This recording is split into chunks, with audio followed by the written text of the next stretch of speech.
जय Malhar news चॅनलच्या सर्व प्रेक्षकांना सपना चौधरीचा नमस्कार। भाजीच्या कॅरेटच्या आड वन्यजीव तस्करीचा पर्दाफाश, नंदुरबार स्थानिक गुन्हे शाखा पथकाची धडाकेबाज कारवाई। भाजीच्या कॅरेटच्या आड वन्य प्राणी व पक्ष्यांची तस्करी करणाऱ्या टोळीचा नंदुरबार पोलिसांनी मोठा भंडाफो केला आहे।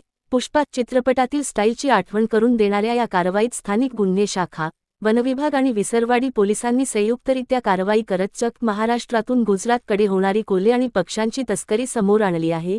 या कारवाईत 5 भारतीय कोल्ह्यांसह जंगली पोपट आणि तितर जप्त करण्यात आले आहे। नंदुरबार पोलिसांच्या स्थानिक गुन्हे शाखेच्या पथकाला मिळालेल्या गोपनीय माहितीच्या आधारे सुरत अमरावती राष्ट्रीय महामार्गावरील विसरवाडी जवळ संशयित आयशर टेम्प MH 41O2352 मध्ये वन्य प्राण्यांची तस्करी होत असल्याची माहिती मिळाली होती। या आधारे पोलिसांकडून विसरवाडी गावाजवळ बँडिकेटिंग करत हा आयशर ट्रक अडवण्यात आला। वाहनाच्या मागील भागात भाजीपाला ठेवण्यासाठी वापरले जाणारे कॅरेट्स ठेवून त्याच्या आड लोखंडी जाळी व पिंजऱ्यांमध्ये वन्य प्राणी आणि पक्षी लपवून नेले जात असल्याचे तपासात उघड झाले। या कारवाईत पोलिसांनी 5 भारतीय कोल्हे, 190 तितर पक्षी आणि 99 जंगली पोपट अलेक्झांड्रिन प्रजाती जप्त केले। हे सर्व प्राणी अत्यंत अमानुष परिस्थितीत कोंडून ठेवण्यात आले होते। जप्त करण्यात आलेल्या वन्यजीवांची वाहनासह एकूण मुद्देमाल सुमारे 25 लाखांपेक्षा अधिक असल्याचे पोलिसांनी सांगितले। या प्रकरणी पोलिसांनी शहजाद अहमद अतिक अहमद, मोमीन मोहम्मद मुईन सामसउल हक आणि शेख सोहेल शेख अफजल कुरेशी, मोहम्मद हुसेन व मोहम्मद मुस्तफा उर्फ गुलाम सर्व मालेगाव, नाशिक यांच्यासह इतर आरोपी विरोधात गुन्हा दाखल केला आहे। हे सर्वजण मालेगाव येथून गुजरातमधील वडोदरा येथे वन्यजीवांची तस्करी करत असल्याचे प्राथमिक तपासात समोर आले आहे।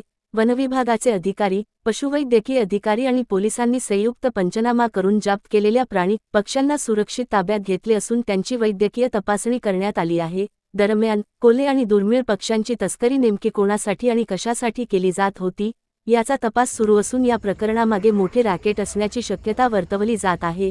नंदुरबार पोलिसांच्या या कारवाईमुळे वन्यजीव तस्करीवर मोठा आळा बसण्याची अपेक्षा व्यक्त केली जात आहे। सपना चौधरी, जय मल्हार न्यूज, नंदुरबार। नमस्कार, मी पोलीस इन्स्पेक्टर हेमंत पाटील, स्थानिक गुन्हे शाखा नंदुरबार।